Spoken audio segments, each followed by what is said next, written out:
அட, இதுதாங்க பாஜக. இதனால தான் எவனும் பாஜகவை வீழ்த்த முடியலையா? இந்தியாவில் மோடி என்ற அரசியல் அலை கொஞ்சம் கூட தனது வீரியத்தை குறைக்காமல் தொடர்ந்து அடித்து பாரதத்தை காவியமாக ஆக்கி வருகிறது. ஆனால் இந்த உண்மையை ஜீரணிக்க முடியாத பாஜக எதிர்ப்பாளர்கள் பாஜக இந்தியாவின் எந்த பகுதியை வேண்டுமானாலும் ஆளலாம், ஆனால் கேரளா மற்றும் தமிழகத்தை ஆள முடியாது. இந்த தென்னக பூமி பிற்போக்கு சிந்தனைகளுக்கு இடமளிக்காது. இது திராவிடத்தையும் இடதுசாரி சிந்தனையையும் முழுவதுமாக ஏற்று நிற்காது. இங்கு காவி கொடி பறக்காது என சொல்லி ஆறுதல் அடைந்து வந்தன. ஆனால் கடந்த சில ஆண்டுகளோ அதற்கு மாறான சம்பவங்கள் நடந்து வருகிறது. தமிழகத்தில் பாஜக முன் எப்போதும் இல்லாத எழுச்சியை கண்டு உள்ளது. அதற்கு உதாரணமாக கடந்த பாராளுமன்ற தேர்தலில் 11.8% வாக்குகளை பெற்றது. 2021 சட்டமன்ற தேர்தலில் அதிமுகவுடன் கூட்டணி வைத்து 4 சட்டமன்ற உறுப்பினர்களை பெற்றது. மறுபுறம் கேரளாவில் இதே போன்ற எழுச்சி பாராளுமன்ற தேர்தலில் ஒரு தொகுதியை பாஜக வென்றது. சமீபத்திய நகர்ப்புற உள்ளாட்சி தேர்தலில் மாநிலத்தின் தலைநகரான திருவனந்தபுரத்தை தட்டி தூக்கி காவி கொடியை உயர பறக்க வைத்திருக்கிறது பாஜக. இந்த நிலையில் இந்த இரு மாநிலங்களும் சட்டப்பேரவை தேர்தலுக்கு தயாராகி வருகிறது.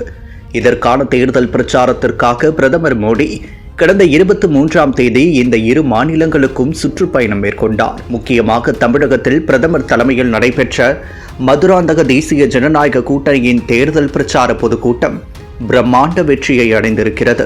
லட்சக்கணக்கில் தேசிய ஜனநாயக கூட்டணியில் இணைந்துள்ள கட்சிகளின் தொண்டர்கள் பொதுக்கூட்டத்திற்கு படையெடுத்து திமுக கூட்டணிக்கு பயத்தை உருவாக்கி இருக்கின்றனர். அது மட்டுமல்ல, அதிமுக இரண்டாக பிளந்து கிடக்கிறது, இது நமக்கு எப்பொழுதும் சாதகம்தான் என்று மெதப்பிலிருந்த திமுகவிற்கு அம்மா மக்கள் முன்னேற்ற கழகம் என்டிஏ கூட்டணிக்குள் மீண்டும் இணைந்து அதிர்ச்சி வைத்தியம் கொடுத்துள்ளது. இபிஎஸ் மற்றும் தினகரன் ஆகியோர் முழுவதுமாக சமாதானமாக்கி பரஸ்பரம் பிரதமரின் மேடையில் மரியாதையை மாற்றிக்கொண்ட சம்பவம் தேசிய ஜனநாயக கூட்டணிக்கு புத்துயிர் கொடுத்துள்ளது. மேலும் பிரதமர் மோடி அந்த மேடையில் பேசுகையில் திமுக அரசை மக்கள் சிஎம்சி அரசு என அழைக்கின்றனர். சிஎம்சி என்றால் கரப்ஷன், மாஃபியா, கிரைம் ஆகியவற்றை ஆதரிக்கும் அரசாங்கம்.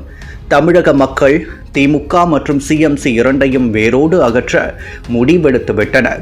இங்கு பாஜக என்டிஏவின் இரட்டை என்ஜின் அரசு அமைவது உறுதியாகிவிட்டது. தமிழ்நாட்டில் எப்படிப்பட்ட அரசு உள்ளது என்றால், இங்கு ஜனநாயகமும் இல்லை, நம்பகத்தன்மையும் இல்லை. திமுக அரசாங்கம் ஒரே ஒரு குடும்பத்துக்காக மட்டும் இயங்குகிறது. நீங்கள் திமுகவில் முன்னேற வேண்டும் என்றால் அந்த குடும்பத்துக்கு ஆமாசாமி போட்டாக வேண்டும். இங்கு 3 முதல் 4 பாதைகள் மட்டுமே இருக்கின்றன. வம்சாவழி, ஊழல், பெண்களை வசைபாடுவது, நமது கலாச்சாரத்தை வசைபாடுவது ஆகியவை அவை. இந்த காரணத்தால் தான் திமுகவில் இருப்பவர்களால் கட்சியில் முன்னேற முடிகிறது. இதன் பாதிப்பை தமிழ்நாடு சுமக்க வேண்டியுள்ளது. இங்கே ஊழல் எவ்வாறு மலிந்திருக்கிறது, அந்த ஊழல் பணம் யாருடைய பைகளுக்கு செல்கிறது என்பதை சிறு குழந்தைகள் கூட நன்றாக தெரிந்து வைத்திருக்கிறது என்று திமுகவை வெளுத்தெடுத்தார். ஆக 23ஆம் தேதி நடைபெற்ற பிரதமரின் பொதுக்கூட்ட நிகழ்வு தமிழகத்தில் நடந்து வரும் திமுக ஆட்சிக்கு முடிவுரையின் துவக்கம் என்று அரசியல் வர்ணனையாளர்கள் பேசி வருகின்றனர். இதற்கு முன்னதாக பிரதமர் திருவனந்தபுர பொதுக்கூட்டத்திற்கு சென்றார். இதனால் திருவனந்தபுரம் மாவட்ட பாஜக சார்பில் பிரதமரை வரவேற்று சாலை நடைபாதைகளில் பிளக்ஸ் போர்டுகள் வைத்தனர். சட்டவிரோதமாக பிளக்ஸ் போர்டுகள், பேனர்கள் வைத்தால் திருவனந்தபுரம் மாநகராட்சி நடவடிக்கை எடுக்க வேண்டும் என அம்மாநில உயர்நீதிமன்றம் ஏற்கனவே உத்தரவு பிறப்பித்திருந்தது. அதன்படி எவர் சட்டத்தை மீறினாலும் குற்றம் குற்றமே என்ற ரீதியில் பாஜக ஆளும் திருவனந்தபுரம் மாநகராட்சி மாவட்ட பாஜக 19.7 லட்சம் ரூபாய் அபராதம் செலுத்த வேண்டும் என உத்தரவு பிறப்பித்துள்ளது. இதுதான் பாஜக எந்த சமரசமும் பாரபட்சமும் எவருக்கும் காட்டாமல் தூய்மையான நல்லாட்சியை இந்தியா முழுவதும் வழங்கி வருவதால் மக்கள் தொடர்ந்து பாஜகவிற்கு ஆதரவு அளித்து ஆட்சிக்கட்டிலில் தொடர்ந்து அமர வைத்து வருகின்றனர்.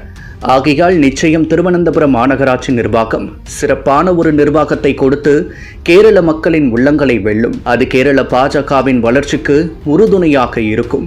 தமிழகத்திலும் தான் லோக்கல் திமுகவினர் பொதுமக்களை அச்சுறுத்தும் வகையில் பேனர்களை வைத்து வருகின்றனர்.